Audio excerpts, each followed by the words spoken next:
FIFA বিশ্বকাপ 2026-এ group পর্বে Colombia বনাম গণতান্ত্রিক কঙ্গো প্রজাতন্ত্র খেলবেন। আজকে আমি এই দুইটি দেশের গুরুত্বপূর্ণ তথ্যগুলো আপনাদের সামনে উপস্থাপন করব। আশা করি আপনারা উপকৃত হবেন।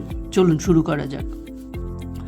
ভৌগোলিক অবস্থান: কলম্বিয়া হচ্ছে দক্ষিণ আমেরিকার একটি দেশ এবং গণতান্ত্রিক কঙ্গো প্রজাতন্ত্র হচ্ছে মধ্য আফ্রিকা অঞ্চলের একটি দেশ।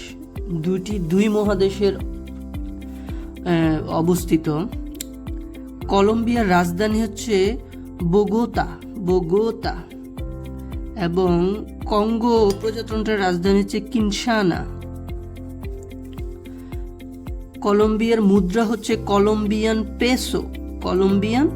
পেসো আর কঙ্গোর হচ্ছে মুদ্রা নাম হচ্ছে কঙ্গোনিজ ফ্র্যাঙ্ক।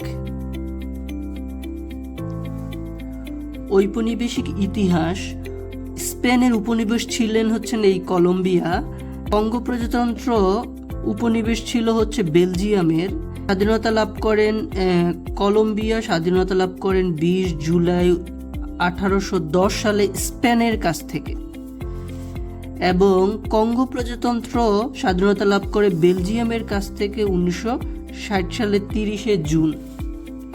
কঙ্গো বনাম কঙ্গো প্রজাতন্ত্র কনফিউশনের বিষয় আছে, তাই আমি এই বিষয়টা এখানে লিখেছি। সেটি হচ্ছে আফ্রিকায় কঙ্গো নামে দুটি প্রতিবেশী দেশ আছে। একটি হলো গণতান্ত্রিক কঙ্গো প্রজাতন্ত্র DR কঙ্গো অর্থাৎ ডেমোক্রেটিক রিপাবলিক কঙ্গো, যার রাজধানী হচ্ছে কিনশাসা, যে বিষয়ে আমরা যেই দেশ সম্পর্কে এতক্ষণ আমরা জানলাম। আর বেলজিয়ামের উপনিবেশ হচ্ছে এই গণতান্ত্রিক কঙ্গো প্রজাতন্ত্র। অন্যটি শুধু কঙ্গো প্রজাতন্ত্র রিপাবলিক অফ কঙ্গো, যার রাজধানী হচ্ছে ব্রাজাভিল, এটি ফ্রান্সের উপনিবেশ। পরীক্ষায় সাধারণত